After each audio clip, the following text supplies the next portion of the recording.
Assalamualaikum warahmatullahi wabarakatuh.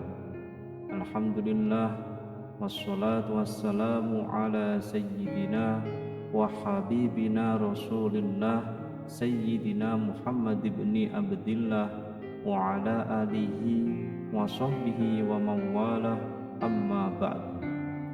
Harapan dan doa saya semoga saudaraku semuanya selalu diberikan kesehatan, dilapangkan rezekinya, diampuni dosa-dosanya, dan dipanjangkan umurnya.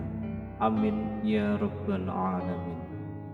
Sahabat beriman rahimakumullah, sebagai seorang muslim, penting bagi kita untuk mengetahui apa yang diperintahkan dan juga yang dilarang dalam Islam. Agama Islam telah dengan jelas memberikan panduan-panduan bagi manusia. Di antara panduan yang sangat jelas tersebut adalah masalah larangan untuk memelihara hewan-hewan tertentu. Setidaknya ada 6 hewan yang dilarang dipelihara dalam Islam. Larangan-larangan tersebut telah disampaikan oleh Rasulullah SAW dalam beberapa hadisnya, sehingga penting bagi kita untuk mengetahui dan menjauhi larangan-larangan tersebut. Berikut adalah 6 hewan yang dilarang dipelihara di dalam Islam. Yang pertama adalah anjing. Salah satu hewan yang dilarang untuk dipelihara dalam Islam adalah anjing.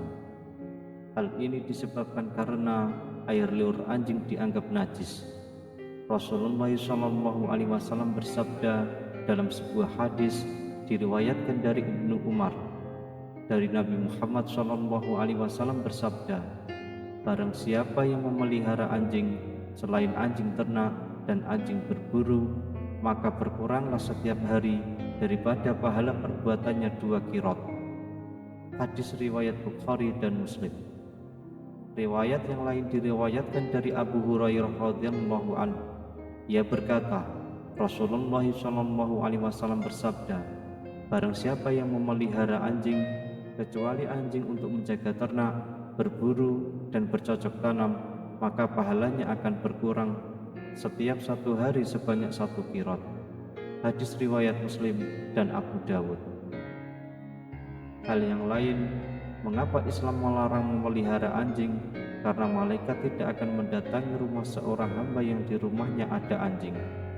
Hal tersebut diungkapkan oleh Rasulullah SAW saat mendengar cerita malaikat Jibril. Rasulullah pernah berkata, malaikat Jibril datang kepadaku, kemudian ia berkata kepadaku, tadi malam saya datang kepadamu, tidak ada satupun yang menghalang-halangiku untuk masuk, kecuali karena di pintu rumahmu ada patung, dan di dalamnya ada gorden yang bergambar, dan di dalam rumah itu ada pula anjing. Oleh karena itu, perintahkanlah supaya kepala patung itu dipotong untuk dijadikan 2 bantal yang diduduki, dan diperintahkanlah anjing itu supaya dikeluarkan. Hadis riwayat Abu Daud, An-Nasai, Tirmizi, dan Ibnu Hibban. Lalu yang kedua, ular. Ular juga termasuk hewan yang dilarang dalam Islam untuk dipelihara. Rasulullah SAW memerintahkan umatnya untuk membunuh ular jika bertemu dengannya, bukan untuk dipelihara.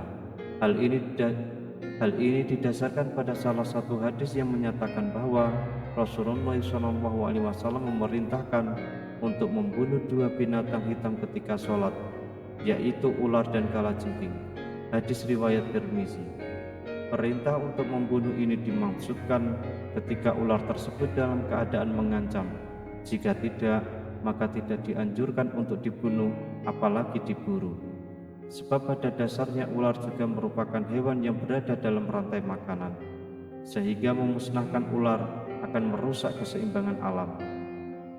Lalu yang ketiga, elang. Elang adalah hewan yang dilarang dalam agama Islam. Selain merupakan hewan yang harus dilestarikan, elang juga termasuk burung pemangsa dalam siklus rantai makanan, sehingga membunuh atau memburunya akan menyebabkan ketidakseimbangan ekosistem. Selain itu, burung-burung termasuk elang juga umat dan hamba Allah. sehingga kita dilarang untuk memelihara, membunuh, dan memburunya.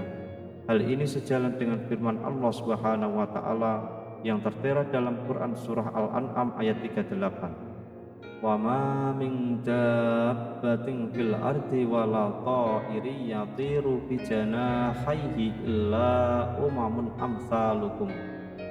Dan tiadalah binatang-binatang yang ada di bumi dan burung-burung yang terbang dengan kedua sayapnya, melainkan umat juga seperti kamu. Lalu yang keempat, tikus. Tikus termasuk hewan yang najis dan kotor. Oleh karena itu, Islam melarang kita untuk memeliharanya. Selain itu, tikus juga merupakan salah satu hewan pembawa penyakit. Tikus hidup dalam lingkungan yang kotor dan memakan makanan yang kotor. Sedangkan dalam Islam, hal yang kotor sangat dibenci oleh Allah Subhanahu wa Ta'ala dan Rasulullah SAW. Dalam Islam, kesucian dan kebersihan merupakan bagian dari iman, sehingga menjaga rumah dari tikus yang dapat menyebabkan penyebaran penyakit adalah tindakan yang sangat dianjurkan. Hal ini sejalan dengan sabda Rasulullah SAW dalam hadis yang berbunyi, "An-nadhafatu minal iman." Kebersihan sebagian dari iman. Hadis riwayat Tirmizi. Yang kelima, gagak. Gagak, khususnya gagak yang memiliki punggung dan perut putih, juga dilarang untuk dipelihara dalam Islam. Hal ini didasarkan pada pendapat Imam Syafi'i yang menyatakan bahwa gagak tidak boleh dipelihara dan diperboleh untuk dibunuh. Gagak juga bukanlah hewan yang mendatangkan keberkahan dan juga kemanfaatan. Hal ini didasarkan pada suatu hadis di mana malaikat Jibril datang kepada Nabiullah Muhammad SAW lalu berkata, Allah memerintahkan untuk membunuh burung gagak yang hitam karena ia telah membelalakan kedua matanya ketika anaknya mati. Kemudian Allah Subhanahu wa Ta'ala berfirman, bagaimana burung itu memohon kepadaku sedangkan ia telah mematikan anaknya. Hadis riwayat Muslim. Dalam hadis lainnya, Rasulullah SAW juga pernah bersabda, 5 jenis hewan yang seluruhnya fasik boleh dibunuh di tanah suci, yakni burung gagak, burung elang, ular, tikus, dan binatang buas. Hadis riwayat Muslim. Kemudian yang keenam, cicak. Cicak meskipun sering berkeliaran di rumah juga dilarang untuk dipelihara. Nabi Muhammad SAW memerintahkan umatnya untuk membunuh cicak, sebab cicak termasuk hewan pengganggu, najis, dan juga kotor. Bahkan dalam beberapa riwayat, membunuh cicak akan mendapatkan pahala. Hal ini didasarkan pada hadis yang bersumber dari Abu Hurairah radhiyallahu anhu. Rasulullah SAW pernah bersabda, siapa saja yang membunuh cicak dengan sekali pukulan, maka ia mendapat pahala sekian.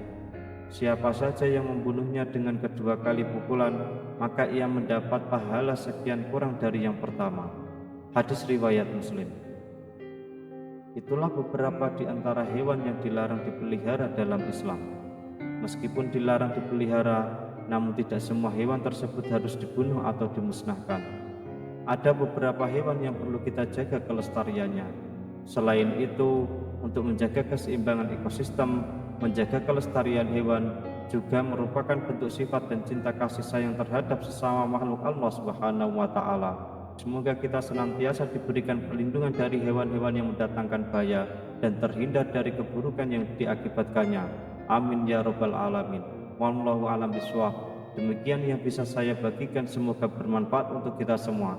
Assalamualaikum warahmatullahi wabarakatuh.